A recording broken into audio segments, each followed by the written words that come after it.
Welcome to my YouTube channel, The Mansion of Dismissed Maids. The iron gates of the Wellington estate creaked open as the new maid stepped through.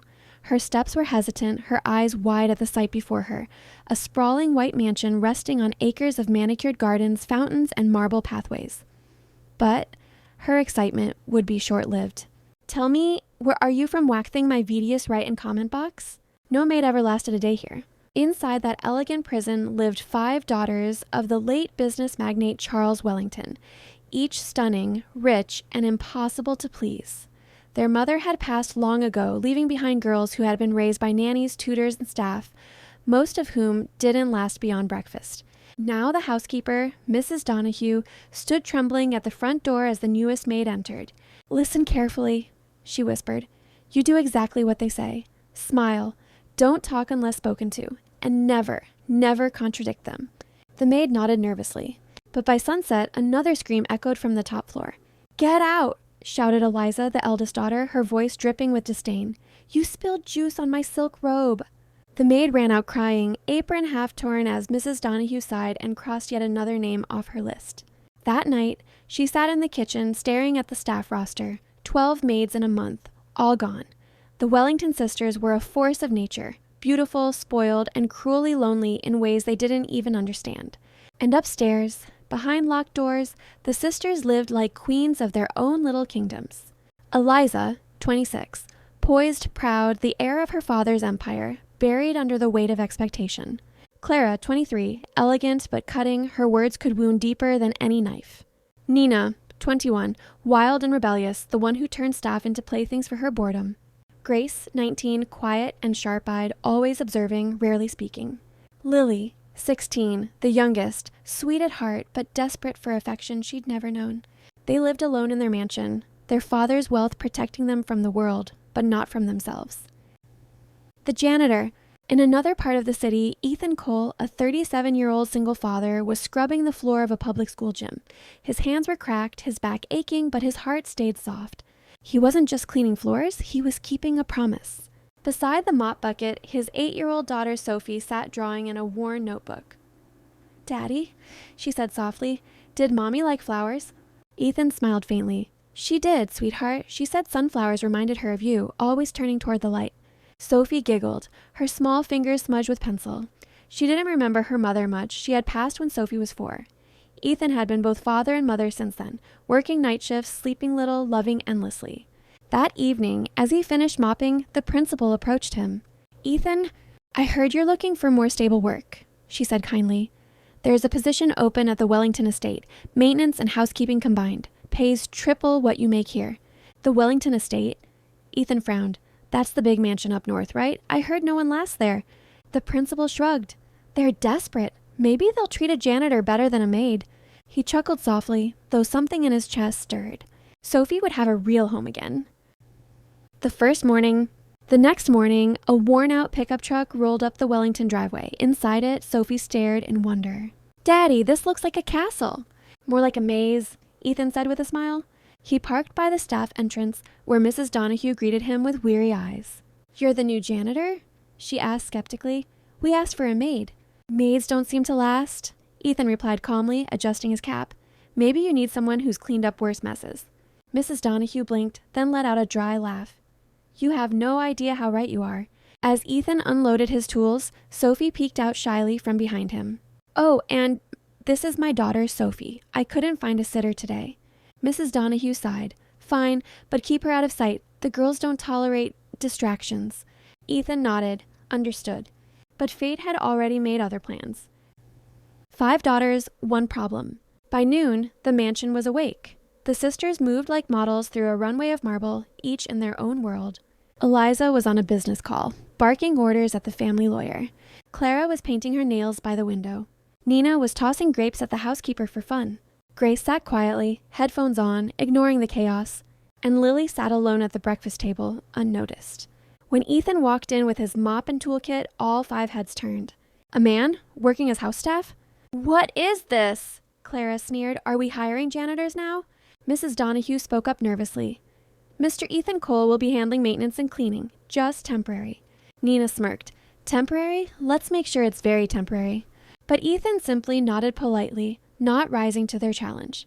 He began cleaning near the grand piano, quietly humming as he worked.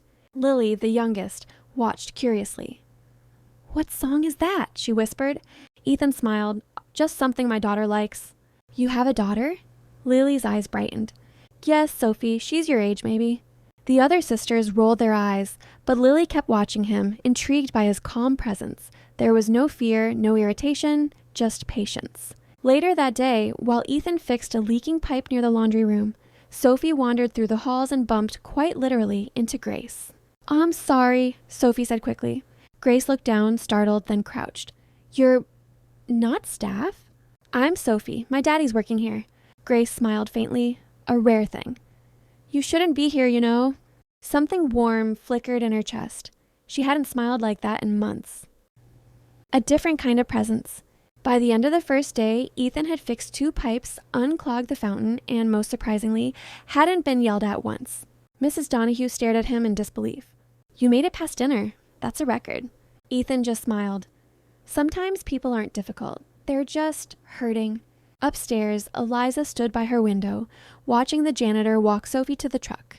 The little girl giggled as he lifted her up, spinning her before tucking her in.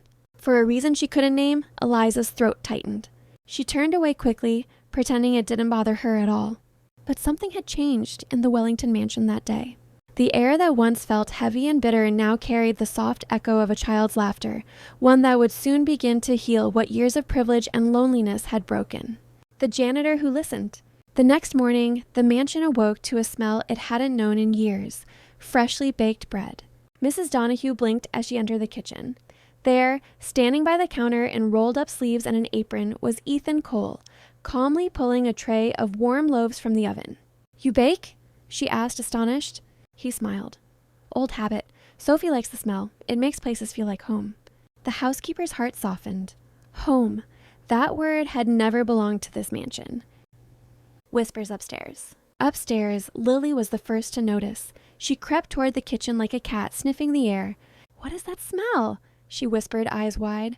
Ethan turned, spotting her small frame in the doorway. "Morning. You hungry?" She nodded shyly. He tore a warm piece from a loaf and handed it to her. "Careful. It's hot." Lily took a bite, closing her eyes. "This tastes like something. I can't remember." He smiled. "Maybe kindness." Just then, Clara entered, arms crossed. "What on earth is this? Are we running a bakery now?" Ethan kept his tone gentle. "Just breakfast, ma'am. Would you like some?" She gave a mocking laugh.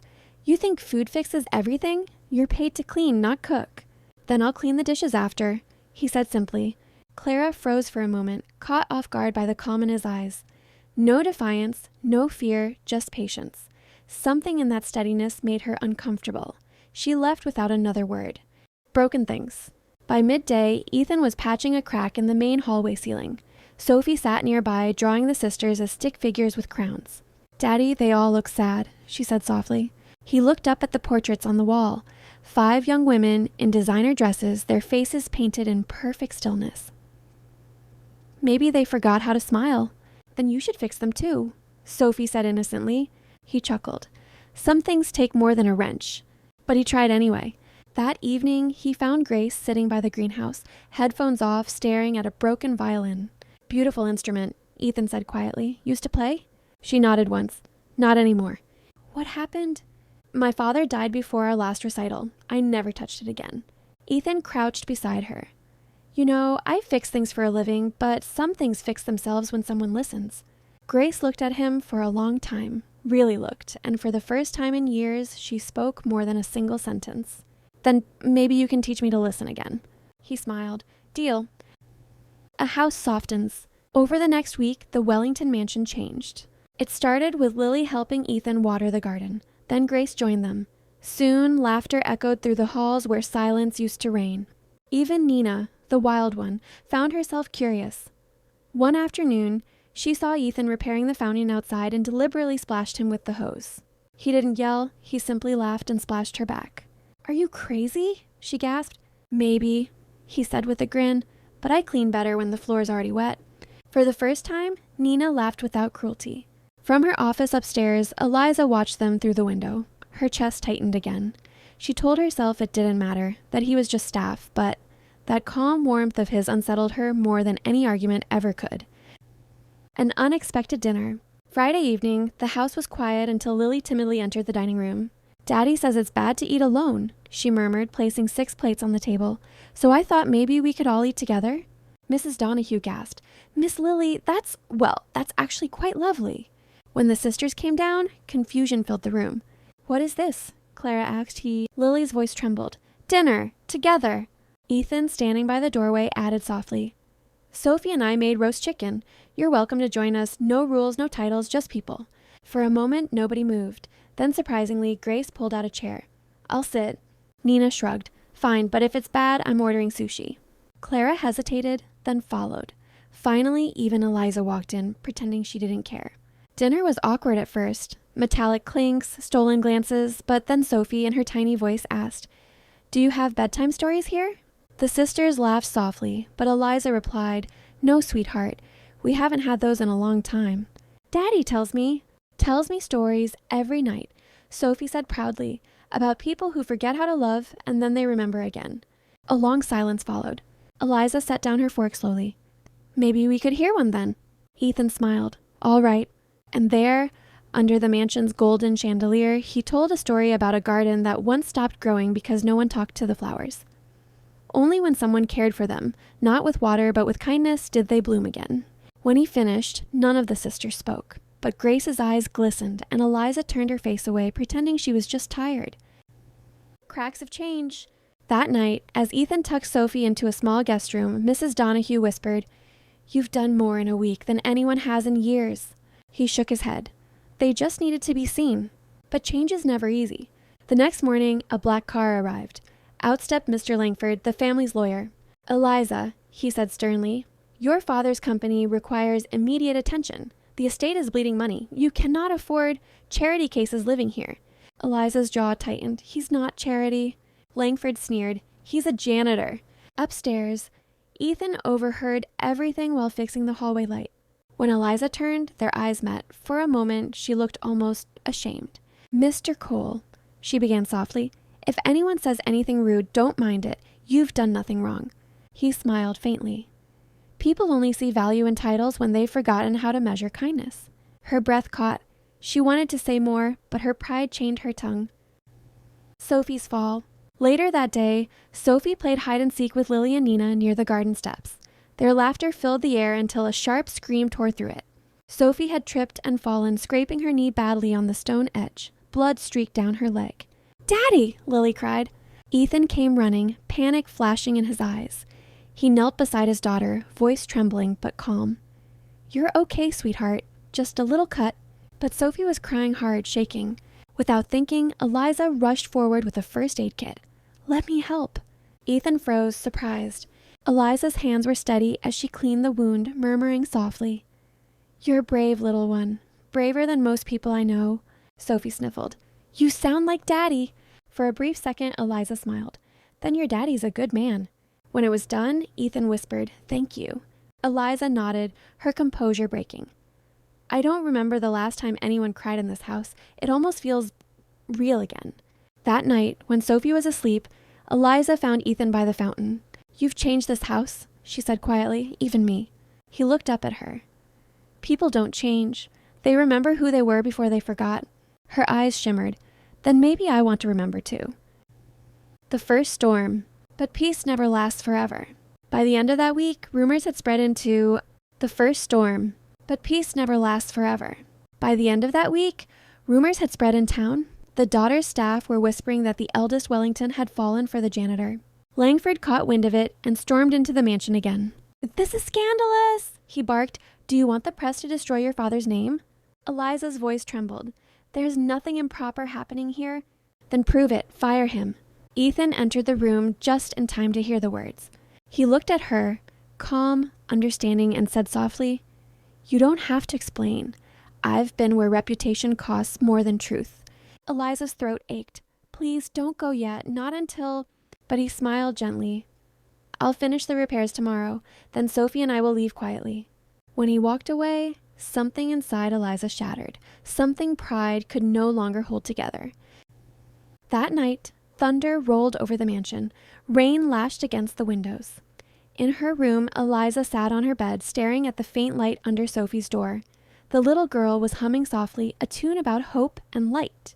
For the first time in years, Eliza cried, not because she lost control, but because she realized how empty control had made her. When the heart remembers, a morning without laughter. The next morning, the mansion felt heavier. The echo of Sophie's laughter was gone. Her little shoes by the door looked like forgotten hope. Ethan had already begun packing his small bag. His eyes were tired, but there was no bitterness in them, just quiet resolve. Sophie looked up at him, her voice trembling. "Daddy, why are we leaving? Did I do something bad?" He knelt and cupped her cheeks. "No, sweetheart, you did everything right. Sometimes grown-ups forget how to be kind, but we still have to move forward." Downstairs, Mrs. Donahue wrung her hands. "Ethan, this isn't right. Those girls need you. You can't just walk out now." He smiled softly. "They don't need me, ma'am. They just need to remember what love feels like. I only reminded them." But his words couldn't hide the ache in his heart. The sisters' realization. When the daughters came down for breakfast, the table was empty. No bread, no laughter, no warmth, only silence. "Where's Mr. Cole?" Lily asked, panic rising in her voice. Mrs. Donahue hesitated. "He's leaving today." "What?" Nina dropped her spoon. "Why?" Before she could answer, Eliza walked in, her face pale, sleepless. "Because I asked him to." The room fell silent.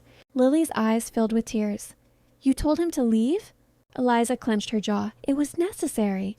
"No," Grace said softly. "It was fear." The eldest turned sharply. "What did you say?" "You're scared," Grace continued, her voice trembling but firm. "Scared of caring for someone who isn't here for money or status? Scared of losing control again?" Eliza's throat tightened. "You think I don't care? Then stop pretending you don't," Lily cried. The goodbye. Ethan was outside by the fountain, tightening the rope on his truck when Eliza approached, her heels clicking softly on the wet gravel. "You're leaving without saying goodbye?" she asked quietly. He smiled faintly. "Goodbyes hurt less when they're silent."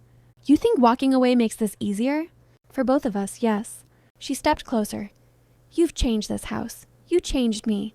He shook his head gently. "No, Eliza, you changed yourself. You just needed someone to remind you it was possible." For the first time, her voice broke. "Please, stay." He looked down, torn. "You don't need a janitor, Miss Wellington. You need peace, and I can't fix that for you." Tears filled her eyes. "But what if I don't want peace? What if I just want you here?" He looked at her, really looked, and for a moment, the storm outside matched the one between them. Then Sophie's small voice called out from the truck, "Daddy, I'm ready." Ethan smiled sadly. "Take care of your sisters, Eliza." He turned and walked away. The truck disappeared down the long driveway, leaving behind only the faint echo of a child's laughter and the hollow ache of absence. The house fell silent. Days turned into weeks. The Wellington mansion grew quieter again. The sisters tried to return to their routines, but something was missing. The bread didn't rise right anymore. The flowers wilted faster. Even the fountain, repaired perfectly, seemed to sound lonelier. One evening, Nina slammed her glass down. "I hate this. The house feels dead again." Clara sighed. "It's not the house. It's us." Lily sniffled softly. "Can we visit them?" Eliza shook her head. "We don't know where they went." But Grace, ever observant, whispered, "He mentioned a school. Maybe that's where he works now." Eliza looked up. Her heart thudded painfully. "Then we'll find him." The search.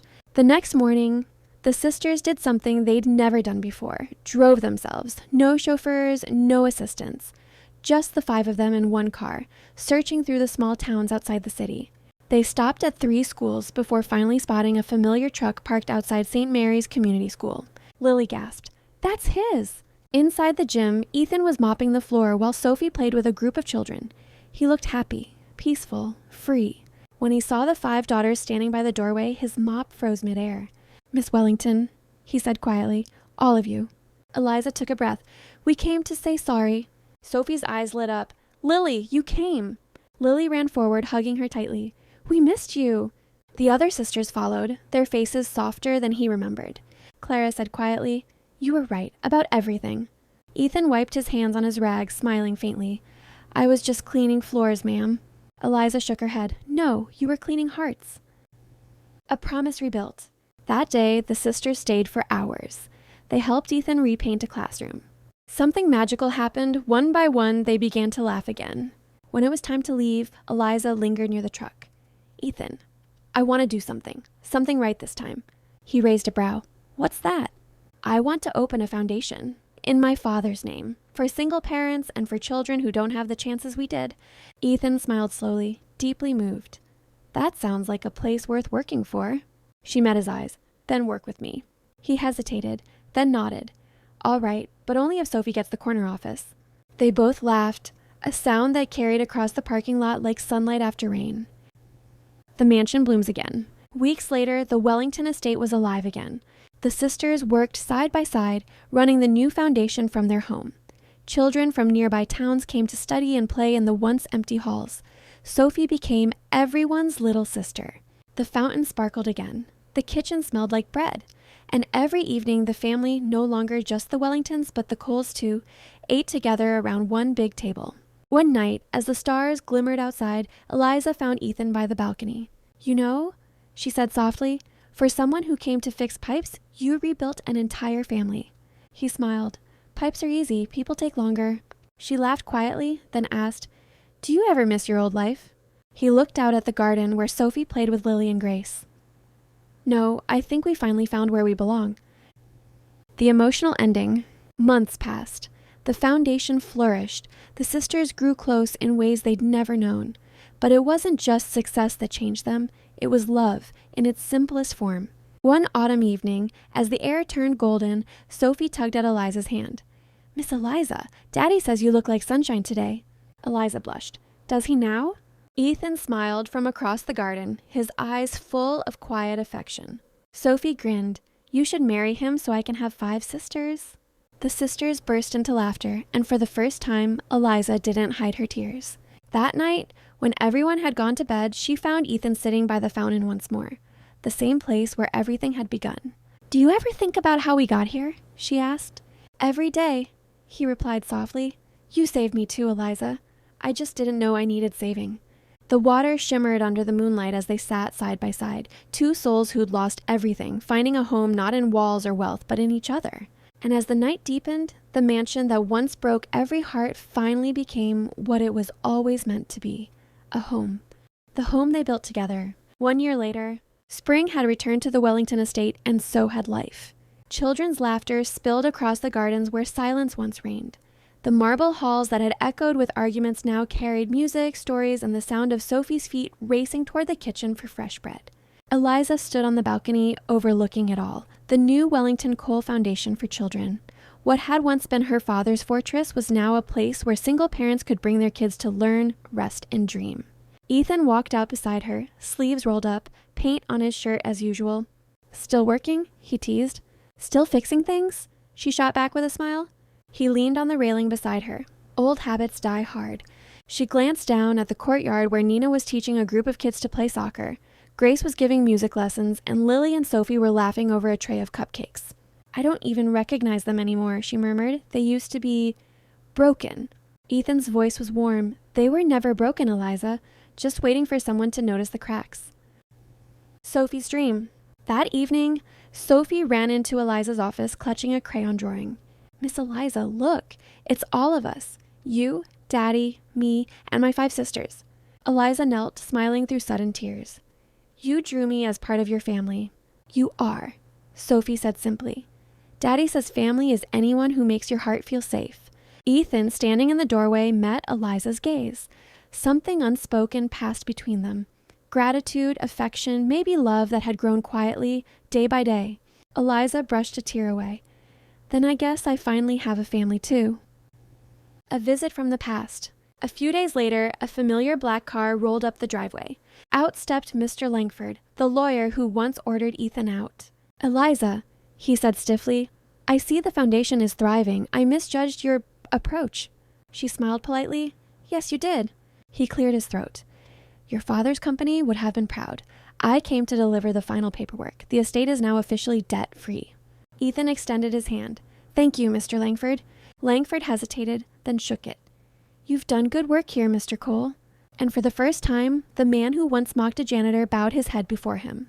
As the car drove away, Eliza exhaled deeply. I used to think saving the estate would mean saving our name, But it turns out it meant saving our hearts.